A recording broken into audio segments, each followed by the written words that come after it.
প্রজাতন্ত্র দিবসের ট্যাবলো, কিন্তু রাজ্য বিধানসভার ৭৫ বছর উপলক্ষে তৈরি ট্যাবলোতেই ব্রাত্য ইতিহাস। প্রজাতন্ত্র দিবসে রেড রোডে প্যারেডে প্রদর্শন হওয়ার কথা এই ট্যাবলোতে রয়েছে ভারতীয় সংবিধানের জনক বি.আর. আম্বেদকরের ছবি রয়েছে রাজ্যপাল এম.কে. নারায়ণন, অধ্যক্ষ বিমান বন্দ্যোপাধ্যায়, মুখ্যমন্ত্রী মমতা বন্দ্যোপাধ্যায়, পরিষদীয় মন্ত্রী পার্থ চট্টোপাধ্যায়ের। কিন্তু ৭৫ বছরের ইতিহাসে কোথায় গেলেন বিধানচন্দ্র রায়? জ্যোতি বসুর ছবি বা কোথায়? প্রফুল্ল সেন, অজয় মুখোপাধ্যায়েরাই বা ব্রাত্য কেন?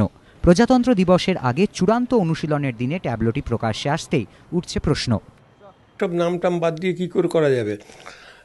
ডক্টর প্রফুল্ল ঘোষ, বিধানচন্দ্র রায়, তারপরে প্রফুল্লচন্দ্র সেন, অজয় মুখোপাধ্যায়, এমনকি সিদ্ধার্থ শঙ্কর রায়ও যে ছিলেন ৭২ থেকে ৭৭, তারপরে জ্যোতিবাবু রেকর্ড করলেন ১৯৭৭ থেকে ২০০০ সাল রেকর্ড করলেন, ভারতবর্ষে শুধু নয় বিশ্বে রেকর্ড করলেন।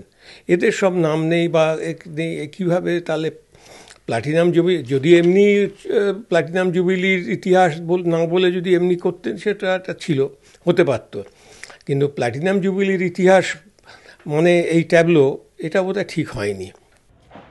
ভুলের কথা স্বীকার করে নিয়েছেন পরিষদীয় মন্ত্রী পার্থ চট্টোপাধ্যায়ের দাবি, অধ্যক্ষ জানিয়েছেন ট্যাবলোটি এখনও সম্পূর্ণ হয়নি, তাই ১৫ই আগস্টের শোভাযাত্রায় সেটি দেখানো হবে। প্রশ্ন উঠছে, মন্ত্রীর দাবি অনুযায়ী যদি ট্যাবলোটি অসম্পূর্ণই থাকে, তবে প্রজাতন্ত্র দিবসের চূড়ান্ত অনুশীলনে কি করে যোগ দিতে ট্যাবলোটিকে পাঠানো হলো?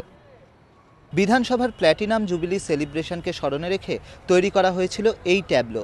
অংশ নেওয়ার কথা ছিল ২৬শে জানুয়ারির শোভাযাত্রাতেও, কিন্তু বিতর্ক দানা বাঁধায় আপাতত সেই পরিকল্পনা বাতিল করে দেওয়া হয়েছে। ঠিক হয়েছে ট্যাবলো ঠিকঠাক করার পর এই ট্যাবলো নামানো হবে ১৫ই আগস্টের শোভাযাত্রায়।